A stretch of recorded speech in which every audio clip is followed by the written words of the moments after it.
ప్రణవం గారు రండి. లిరిసిస్ట్. నమస్కారం అండి.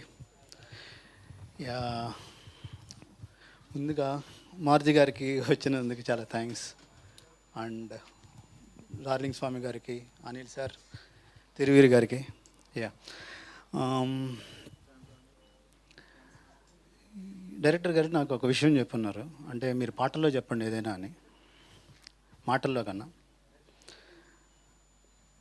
రాతల్లో ఉన్న రీతి బ్రతుకు తీరు ఉంటుందా, బ్రతుకు తీరు బట్టి నీ రాతేమో మారుతోందా.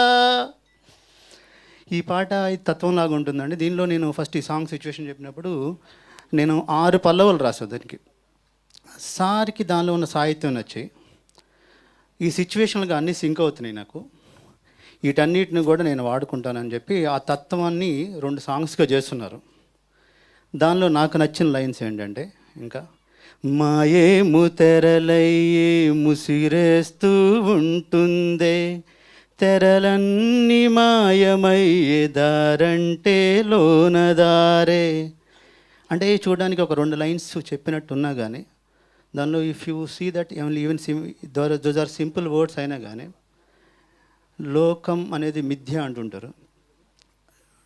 To free from the illusion the only way is in. లోపల చూసుకోకపోతే కుదరదు అని. ఇక్కడ విలన్కి కూడా ఇది సింక్ అవుతున్నాయి. దానిలో ఇంకొక సాంగ్ ఏంటంటే, చేసేది ఎవరంట చేయించేదెవరంట, నిజమంత తెలిసిందా అంతా మాయేనంట. ఇవన్నీ కూడా ఈ సాంగ్కి రాసినవండి. చూడడానికి చాలా చిన్న చిన్న వర్డ్స్లో ఉన్నా కానీ దానిలో అద్వైతం వినపడుతుంది, ఒక స్టిల్నెస్ వినపడుతుంది, ఓకే, ఒక దారి దొరుకుతుంది. ఇవన్నీ కూడా ఈ కథ తాలూకా ఛాయల్ని చాలా బాగా వ్యక్తపరిచాయండి. నేను కూడా నా బెస్ట్ చేస్తున్నాను దీనిలో. సరే, ఈ సాంగ్స్ అన్నీ రాయడానికి నాకు ఏమి మోటివ్ ఇచ్చిందంటే, I consider life is happening and happening it is not doing.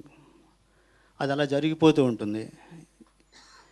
కాబట్టి దీనిలో నేను రాసిందండి, నా రాతకి మూలం ఏంటంటే, రాసేది ఎవరంట రాయించేదెవరంట, నిజమంత తెలిసిందా అంతా జరిగేనంట. Thank you for giving this opportunity అండి. Thank you. Thank you. చాలా చాలా చక్కగా ఉంటుంది మీ సాహిత్యం. Thank you so much.